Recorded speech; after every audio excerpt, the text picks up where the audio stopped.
Welcome, welcome, welcome. I am Fred Wellman, retired United States Army officer. It's great to have you guys here. We are live for On the Line with VoteVets. I'm your host. It's been a crazy week for us at VoteVets. I'm not going to lie to you. I just got back from Cedar Rapids, Iowa. I just drove up the road from St. Louis to go to the event. Got a lot to show. I think we have a clip to show up front to kind of tease what we're going to talk about today. JJ, show that clip of from Pete Buttigieg in Cedar Rapids. It is a complete pleasure to be able to hear somebody speak in complete sentences.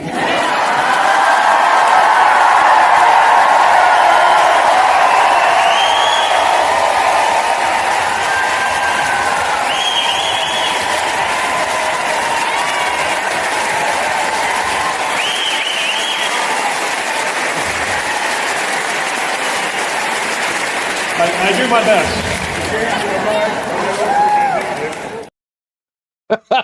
I was standing right in front of that gentleman just out of camera range when he did that. It was so cool to be there. I had a great experience. We talked to so many cool veterans, supporters, locals, and of course, Secretary Buttigieg. First, let's go ahead and talk about the news a little bit. And then for today's show, we're kind of review some of the key things that Secretary Buttigieg said at the event. Secretary Pete, everybody calls him, and the highlights that relate to what the work we do. This was sponsored by VoteVets. We're very proud to partner with Win the Era, Secretary Buttigieg's organization, and talk about these issues that relate to veterans in a really real way. It's the first big town hall I've seen focused on veterans issues exclusively, not exclusively, but as a focus, and it went incredibly well. We had over 1,800 people in a standing room only event in the beautiful Veterans Memorial Hall. I should have taken pictures. I should have giving you pictures, JJ. Some of the pictures are amazing of this incredible, gorgeous hall right in downtown Cedar Rapids, Iowa. Actually sits on an island in the river, just of the Cedar River. Just a beautiful day. But before we get to that, I want to catch up on a couple of stories, some key stories that we're tracking here at VoteVets over the week. First of all, of course, they're going to have a parade. The price tag for Trump's military parade on June 14th is now somewhere in the range of $45 million, anywhere from $25 to $45 million, which is a pretty big range, $25 to $45 million. I mean, I don't know. That's a lot of wiggle room there. It's going to have hundreds of Army vehicles, soldiers from across the country. And the kicker, for those of us who served, you're a veteran, you'll appreciate this. Their big plan is to have our service members sleep on the floors of empty GSA buildings in downtown. I'm not making that up. They're going to have 3,000 service members sleep on unused floors, the General Services Administration building, and 2,000 in an agricultural department building. Most of them will arrive a couple days before the parade and then leave after June 16th. That's about 4 or 5 days sleeping in unused GSA buildings. Hopefully they'll have cots and showers, but you guys, if you've ever done this kind of stuff, you know how it goes. The vehicles will be railed in and trucked into the city during the week of the parade. Aircraft will fly in. They're talking about 150 vehicles, 50 aircraft, 6,600 Army soldiers. This is an Army event. It's the Army's 250th birthday. Happy birthday, United States Army. Proud to have served with you. But that's what but there'll be fireworks display, a day-long festival in the National Mall with demonstrations, musical performances. Of course, we're going to have flyovers. We're going to have the Golden Knights parachute in. I mean, you can't have a party without the Golden Knights. On and on. What's fascinating about the breakdown of this thing is that we learn that each Army division participating. Of course, the 101st Airborne will be there. The 82nd Airborne will be there. All these guys can be there.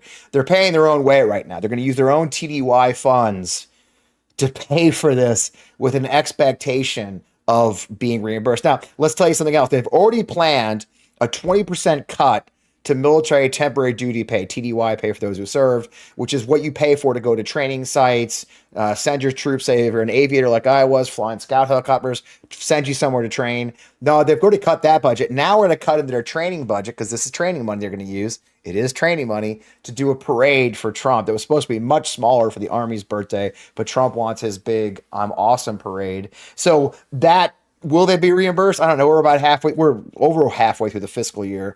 They run out of money in September. You guys know as well as I do what happens when you run out of TDY money. Training stops. And the irony of all that, of course, is Pete Hegseth is obsessed with focusing on warfighter, fighting the war, and they're taking the training money to go out and put on a parade for Donald Trump.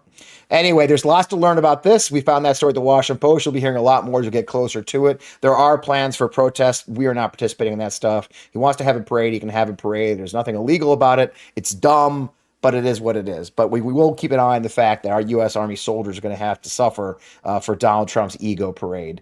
The next story is interesting. I wanted to do this story because I just find it interesting. This gentleman, Sahil Lavina, is really an interesting guy. He was he was the second employee of Pinterest. He was the founder of Gumroad, if you know that. It's a really interesting creator network.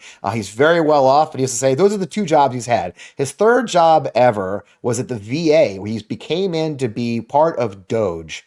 And he is one of the Doge, quote, volunteers at VA. And what's fascinating about this story, if you can find it on Fast Company, is what he found was not what he expected. When he went to VA, he fully expected bored bureaucrats sitting around with nothing to do, with really easy cuts to be made. He bought all that BS about these lazy bureaucrats. And he admits in this story that what he found was exactly the opposite. He found hardworking Americans who are trying to serve their country and their fellow veterans in a way that honors them, that honors their service, and put all the work in. He said his biggest complaint was there's a lot more meetings with less decisions made. But he said, he literally says at one point, it actually works pretty good. So one of the key guys they sent in there to dismantle the VA because it's not working and it's inefficient, found that it actually is working and isn't actually inefficient. Of course, he still says, well, I trust Elon and Doge, but I find it fascinating that these men, see, a lot of these guys, none of these people they've sent for Doge have ever served in the government or the military in any way, shape, or form. So they think it's super easy because they've heard all the lies about the people who work for the government, how lazy they are. And what you'll end up finding, though, almost always is people are putting their 8 hours in really hard every day. And they work hard for their country, and they work very hard, especially at VA, for the many, many of us who serve. And what's really interesting is you can see, and also Secretary Collins had his testimony this week. Even he was very carefully sort of backing off on a lot of things he said he was going to be doing, because they're realizing now that out in this field, out in the hospitals and the clinics and the field office, the regional offices, there isn't a lot of fat to cut. It is already a pretty tight organization. That's why they're desperately trying to hire more people after adding over 1 million veterans to the rolls.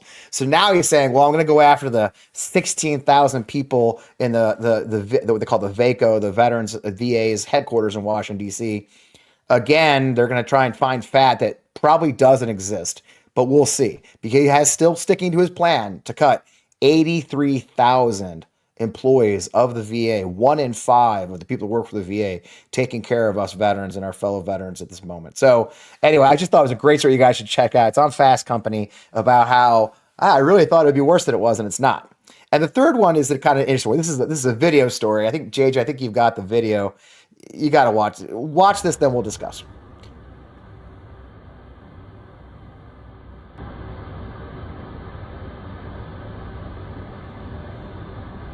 So what are you watching here?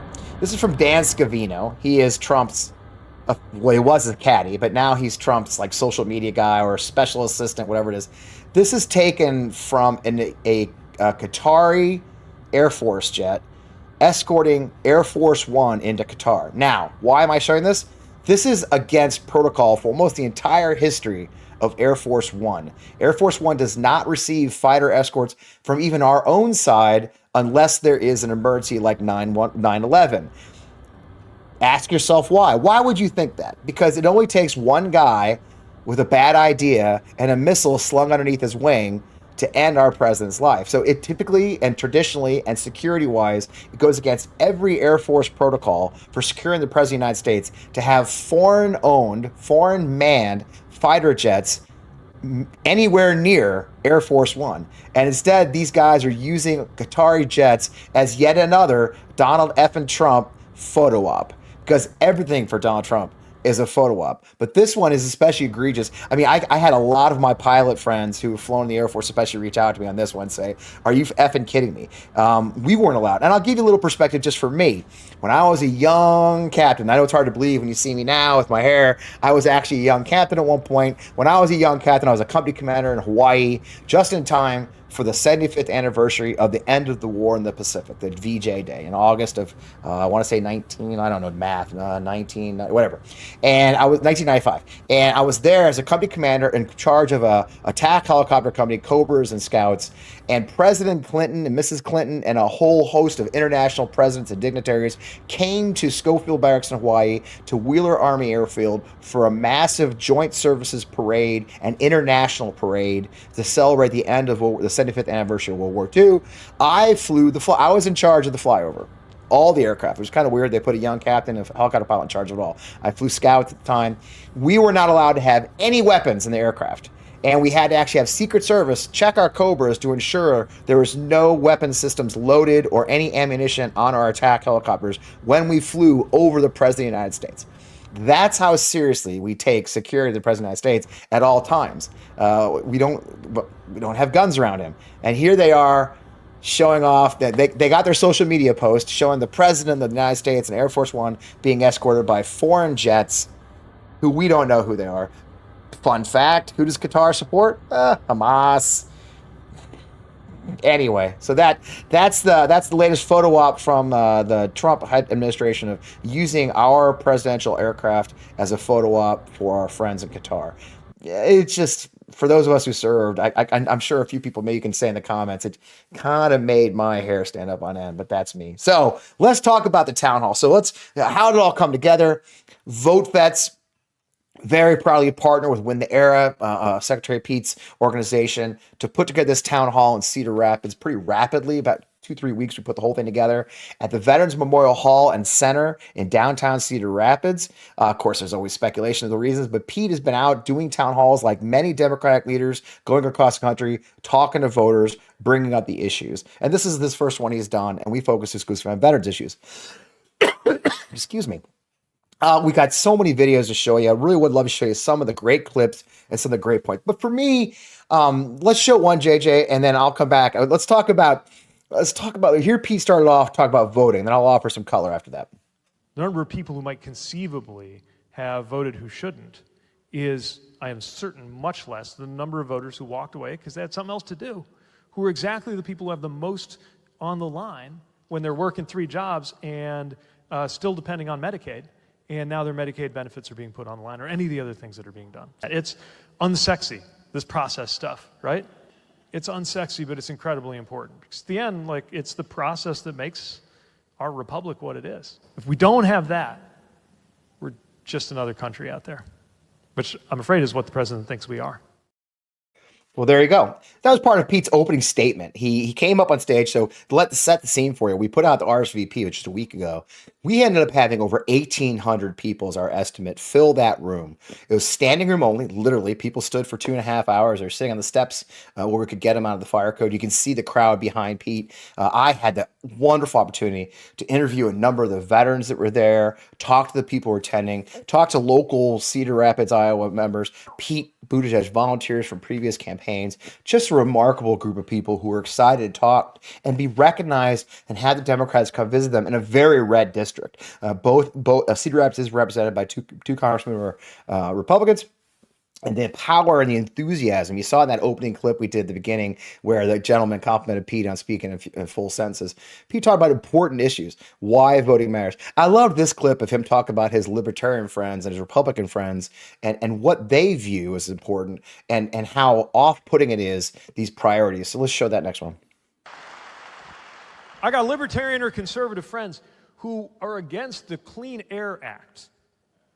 And they actually have, there's a philosophy to this. They don't say they hate clean air, but they are so opposed to the idea of government doing too much that even making sure we can breathe air is it's still too much. Some of them even say it's tyranny. Well, if you think the Clean Air Act is tyranny, what do you have to say when they're talking about getting rid of habeas corpus? And once again, I am convinced that members of Congress in the president's party know that this is wrong. They also know where their bread is buttered. Right? They live in an environment where they have more to fear from the president of the United States than the people of the United States.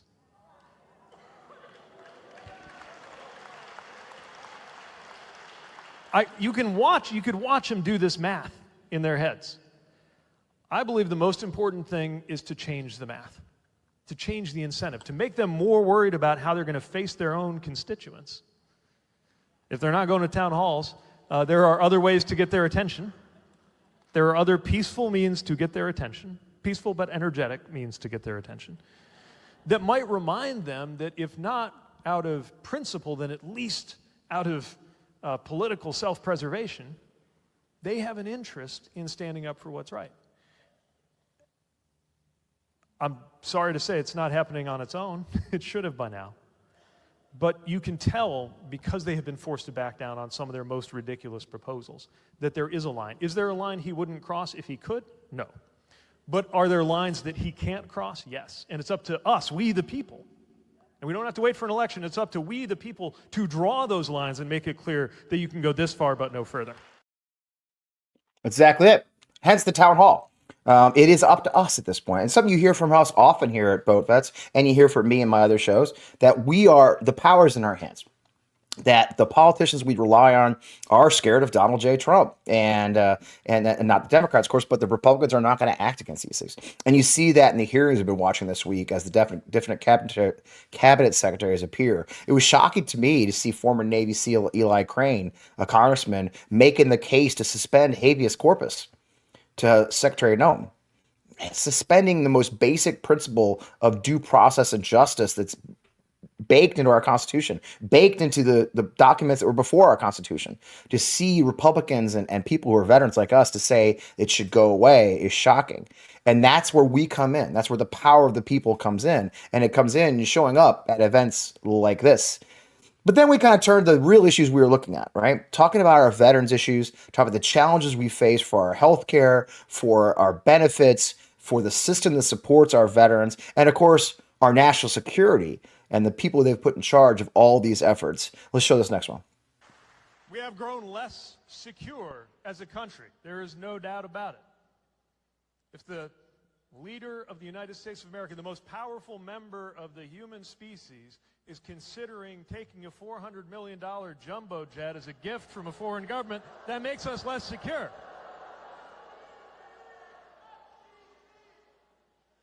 If the Secretary of Defense can randomly text highly sensitive classified information to some dude on his phone, we are less secure. But just as importantly, we could be more secure. I mean, that's just the bare minimum. We could do so much better. We could be more secure in the face of 21st century threats, from what AI represents to what climate change is doing to us. And we will be more secure if we're the kind of country where, just to take one example, if you wear the uniform and you're ready to put your life on the line for this country, we will honor and respect your service based on your performance, not your gender identity. Let alone try to kick you out over it. We will be more secure when we honor those who serve, no matter who they are or who they love or how they identify. And democracy. We know what it means to be a better democracy or to have democracy slip through our fingers. We've never been a perfect democracy, but democracy is the most important thing about our country, and our country is the most important democracy in the world. We got to lean into that. That's it. We have to protect our democracy, and we have to honor those who serve. The fact is, I mean, for many of you guys, a lot of you guys are veterans. You understand. You do this for a living. You've watched our shows. I appreciate that. You hear this kind of stuff from us all the time. The fact is, less than 1/3 of young Americans are even eligible to serve in the United States military. And there's a host of reasons for that, from health, from previous health conditions, mental health issues, whatever they may be. Maybe they haven't graduated high school. There's a host of reasons why someone can't serve. But in the end, we have a limited number of folks who can. And when we exclude instead of include, when we exclude those who are LGBTQ, we exclude women from combat roles, there's a reason we did that. They want to tell you it was wokeism or, oh yeah, they're woke, DEI. No, there's just not enough Americans to join our volunteer, American men, let's be honest, there's not enough young men in America who qualify to fill the ranks of our volunteer military. And so we open it to everyone, because it's important that we do recognize that we need everybody, but also that we represent the country that we are defending. It is important that our armed services are a direct reflection of the people that they serve, because it is military service. And that's what Pete is saying there.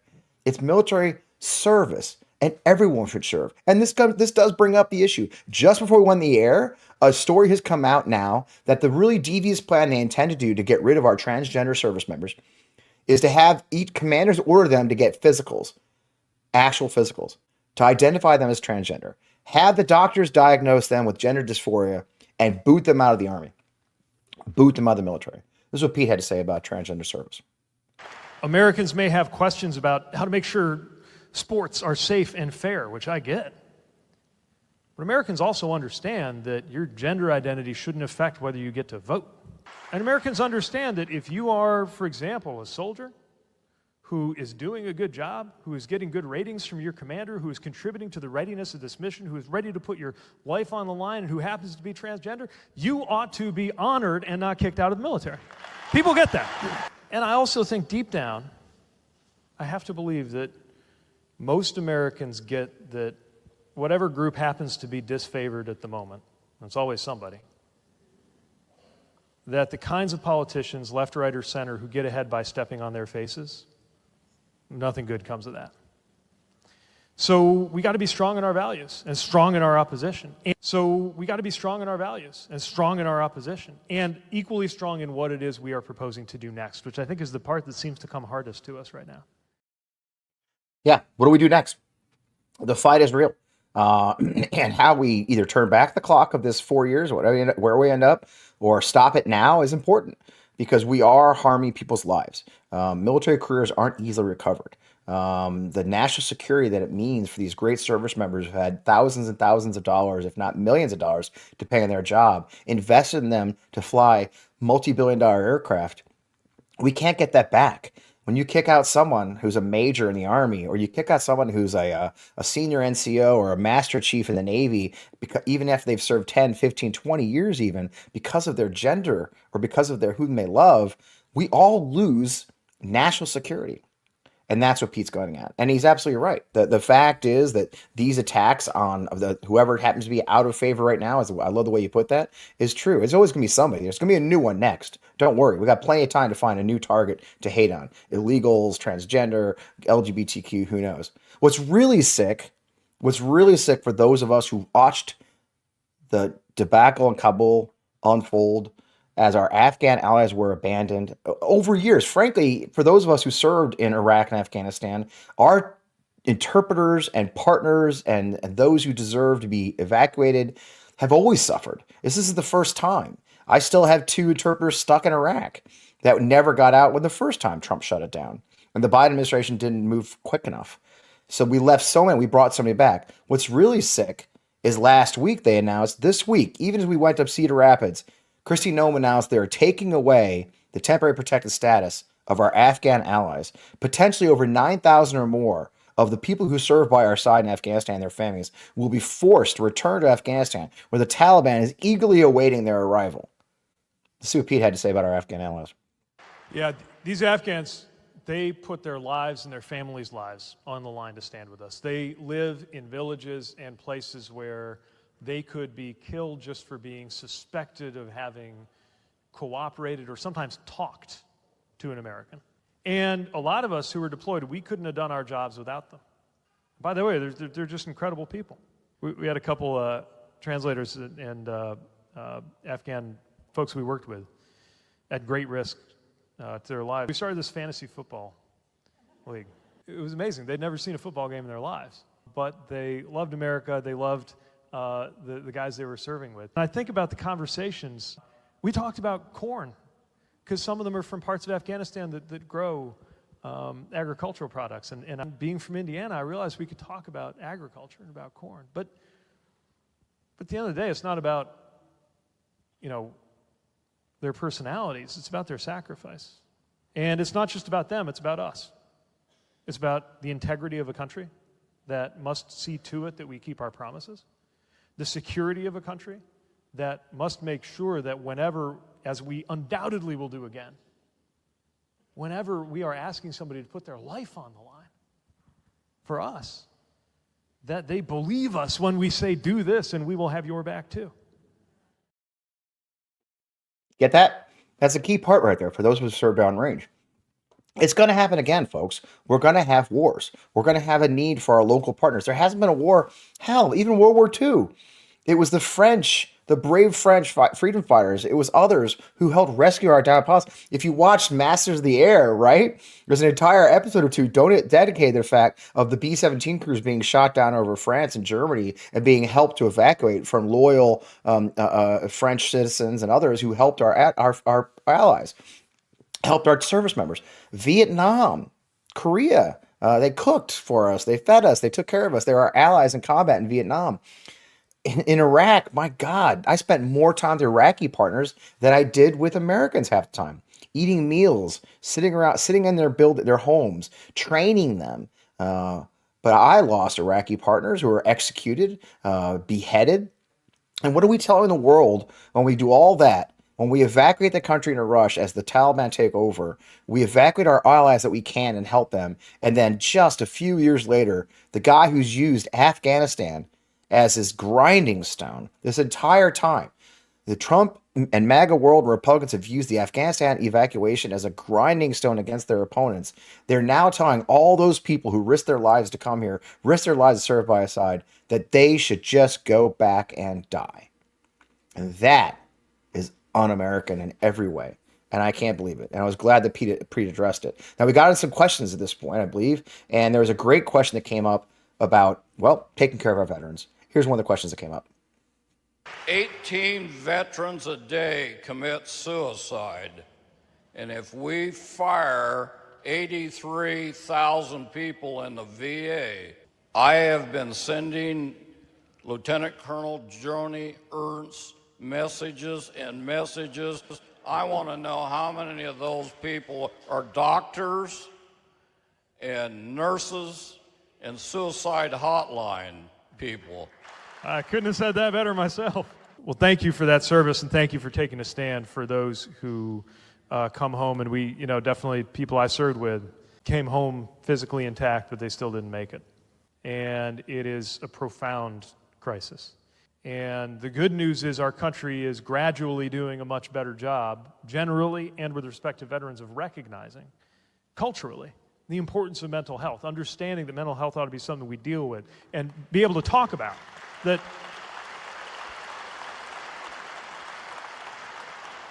someday you could talk about having a experience with depression or bipolar disorder the same way that you can talk about you're getting ready to have a knee replaced. We, as a country, are not there yet, but we've come a long way. And yet at the very moment when the VA is staffing up and gearing up to better reflect that, they're cutting people. I met with someone at the VA earlier today who was explaining how part of what they've done is when there was a vacancy, like a physician moves on, they're getting ready to hire another one, they eliminate it. And that way they can say it's fully staffed, but they've just reduced the number of people who can serve our veterans. They made cuts that impacted the Veterans Crisis Line. Why in the world would the Trump administration cut a literal lifeline for America's veterans? Precisely. I had a great conversation with a gentleman who actually he's a nurse for 40 years at the VA in outside of Cedar Rapids. Actually, he's the head of the union that represents the nurses at the VA.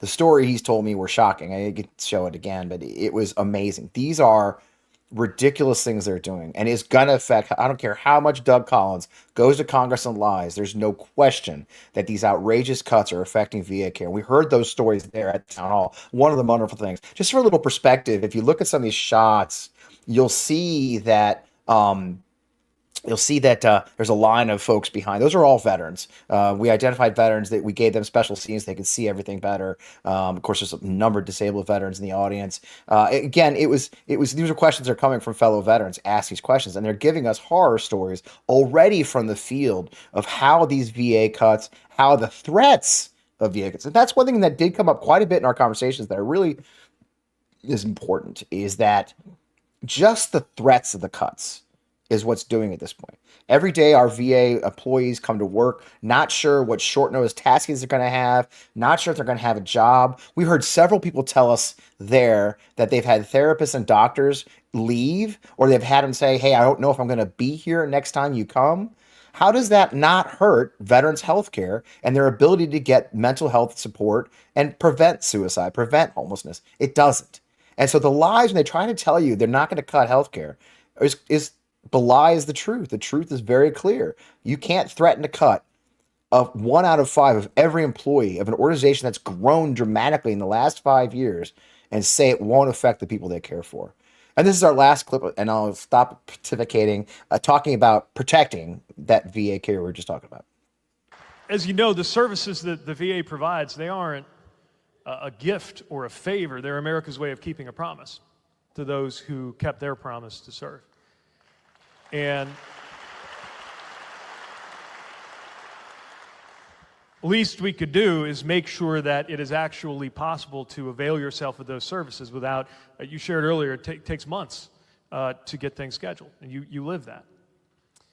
And as we know, the demand is rising. And by the way, one of the reasons the demand is rising is a very good thing, which is the PACT Act, that says that for those who were exposed to burn pits, that you're going to be presumptively covered. It's a big workload for the VA to take on, but it's the right thing to do. I got to tell you, in my entire time in the cabinet, there's only one time that I was actually brought to tears in a White House ceremony, and it was the day that I got to be there when the president signed the PACT Act and extended that care to so many people who deserved it. That, as you know,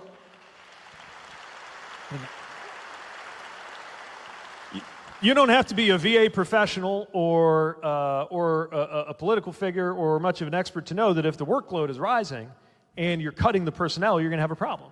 Cutting 80,000 people will, plain and simple, make it harder for the VA to execute its incredibly important mission. So what can we do about it?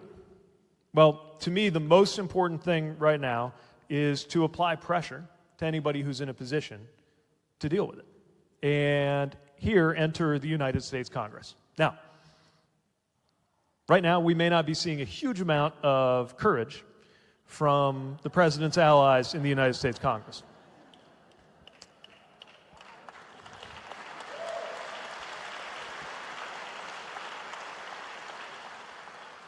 But I think many of them, including some who represent this area or this state, are already aware of two things. One, that these cuts are wrong, and two, that these cuts are unpopular. Unfortunately, they might actually care more about the fact that they're unpopular than the fact that they're wrong. Since they're both, this is an opportunity to get their attention. We're all here for this town hall. I can't help but notice that I'm not even elected official or running for anything. I'm here. I can't help but notice a lot of people who are elected officials aren't. There's a reason for that, right? They don't want to have to explain this stuff. That's it, right? I mean, we're seeing essentially a private citizen like Pete, who's got the power to bring that many people together to have this conversation. And he's absolutely right in that last comment. I love that comment. I was actually in the audience, and I love the fact he was so clear that they're more afraid of being unpopular than being wrong, right? Does that make sense? Does that make sense to you? For those of you watching this show who are veterans, for those of you who are family members of veterans, or just supporters and friends, and by the way, we appreciate you even more because you're here supporting us. The idea that just because it's unpopular and could be politically corrosive for them matters more than the fact they may cost us lives of service members and our friends and even our allies, like we talked about. Pete did a great job. He's passionate. He tells it like it is. He's a straight shooter. And as that first clip says, he does it all with complete sentences. And damn, if isn't it great to have a Navy veteran in such a position to have this conversation. He is one of the few public leaders out there that can do this, have this conversation about our lives, having experienced having been in 6 months in Afghanistan and served in the Navy Reserve. I think, JJ, I think you got a couple pictures you wanted to show up, kind of wrap this up as we kind of, an amazing event, an amazing place. I don't know what the pictures are. We'll see them when you, you know, and it is just, The folks that came were just amazing. This is the Veterans Memorial Hall where we held the event. And then a beautiful facility. It was flooded a few years ago, and they've rebuilt it, and it is spectacular on the inside to see. It's just gorgeous. That's the day we were there, right there in downtown Cedar Rapids, a lovely city full of beautiful, nice, kind people. Not to mention some very fine breweries, I might add. This is as we set up the first day. You can see the size of the facility, the number of people, the stage right there in the middle. And we got there and started going to work immediately, started filling up immediately. We had about 1,000 in line. I had probably 500 in line when we opened the doors. It quickly filled up in no time. We had a full house half an hour before we ever did the show, did the town hall. I actually did a little stand up. I did a pre-show. I hope you watched. I think 2,500 of you showed up.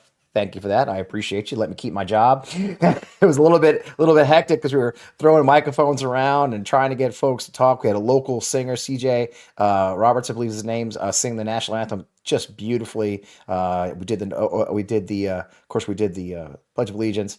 Pete came out, standing ovation from everyone. Just incredible. He was on that stage for well over an hour talking to folks. There's all the veterans behind him. And taking questions. Matter of fact, it was funny. General Paul Eaton, our esteemed senior advisor and chair, spoke beforehand, and he had to cut him off. We were 10 minutes overdue when Pete cut him off. Interesting story. So after this, Pete worked the rope line for about half an hour. After he took all these questions, easily a half hour, he talked to every single person who stayed to talk to him. Pete didn't leave until the rope line was empty. And then he went downstairs. Look at that facility. Okay, let's pause that one. I'm sorry. I'm telling a story in the middle of the story. Look at this. Look at that stained glass. I got to tell the story of that stained glass. I don't know if you have more pictures, JJ, but that stained glass is the same guy that did American Gothic. You know the painting of the gentleman and the lady with the pitchfork? That famous painting, American Gothic, you see it everywhere. He is a native of Cedar Rapids, and he actually did the window here at the Veterans Memorial Hall in 1920s. He had never done stained glass before, but they asked him to do this honoring the World War I veterans and the veterans of our long country. There you go. That's my picture. Hey, thanks, JJ. That's my actual picture. Fascinating story. You see the board there. The woman there who's the model for Victory at the top there, it's the same woman who is his sister. And she was the model for American Gothic as well, the mom, if you believe it. And if you look at the way each of the soldiers are standing in that, each of them is standing like American. His style, he always liked to have people, there you go, have them stand with an item that, so if you remember American Gothic, he had a pitchfork. In this case, a weapon. They had their weapons. Isn't that cool? I love history like that. I'm a history dork. I loved it. Such a beautiful facility. But yeah, the same gentleman who painted American Gothic is the gentleman who painted this, or made this beautiful stained glass window that was preserved, has been redone a couple times to keep it preserved, in just a beautiful facility. So back to the show. Thanks for taking me sideways, JJ. I appreciate you. So Pete talked for everybody who was at the rope line, and then he did a media scrum. I think there may be a picture. Did a media scrum for about 10, 15 minutes. And then he went downstairs and did interviews with, I think, 3 or 4 influencers. Adam Mocker for the Miles Touch was there. This is a panel of veterans who've been affected by Doge cuts or talked personal stories about how this administration is affecting their healthcare and their jobs. Then he went on, he did the 4 interviews, came back upstairs, did photos and talk with all the volunteers. That we had a whole host of volunteers that came out to run this thing. You can't do it without volunteers. And then, of course, the VoteVets team was there. You can see here's the rope line, talking to the folks on the rope line. Pete being Pete. He is unstoppable. I'm not going to tell you. I think that we finally wrap things up and called it a night, and Pete did. It had to be 8:30, I think, at night. He had started for a breakfast that day, and then he'd had a small round table with veterans, and then went all the way speaking publicly till around 8:30 that night. He's a freaking warrior, I gotta tell you. We were all worn out. We went to a brewery across the street. By the way, highly recommend. A very good time. So really, just in a great, just a terrific event with Pete and all the VoteVets team. So proud of our VoteVets team to put this together. They know who they are: Sarah, Matt, oh my God, Janessa. I mean, I could go on all day. The names, JJ, our producer for this show, is the master behind the scenes that allowed you to see the live stream, and I assure you, he really did it right. Like that's how you're able to see it because JJ worked his magic, and I was just proud to be there, sort of riding along and being able to host our show. It was an incredible week. Will we do more? I don't know. We'll see. We keep these things secret from you. I'm going to tell you the truth. But as you can see, it was a very successful event. And we are here to help and make sure these stories are being told about our nation's veterans, our service members, our national security, our allies in Ukraine and elsewhere. That's the story that needs to be told. That's what we do here at VoteVets. I won't keep you much longer. It is Friday afternoon. Here's the plug time. Folks, you got the time now. You see us every week. We're here at 1 o'clock live, 1 o'clock Eastern, live here to talk about the issues, have great guests, bring up to date the news of the veterans. We hope you'll keep joining us. I would love for you to share it with your friends, tell them more so we can get more people to join us. It's super easy. Follow VoteVets. All of our channels are VoteVets. It's so hard. How can you do it? We're doing a big drive right now to get more of you folks to go over to our YouTube channel, click on that subscribe button, blow that algorithm up a little bit, share our videos. We would love to have you. There's a lot of good stuff being posted right now. Our community manager extraordinaire, Sarah Wood, handles it all. She's doing a great job. And we'll keep fighting for things like the PACT Act, fighting for things like our VA healthcare, fighting back against the cuts to our veterans. There's a great way to help us. There's two great ways to help us. You know this already. Go to votevets.org. There's two buttons there. One is the most important. That's the donate button. We really could, this event, as you know, it wasn't cheap. When you bring together 1,800 people, you rent a hall,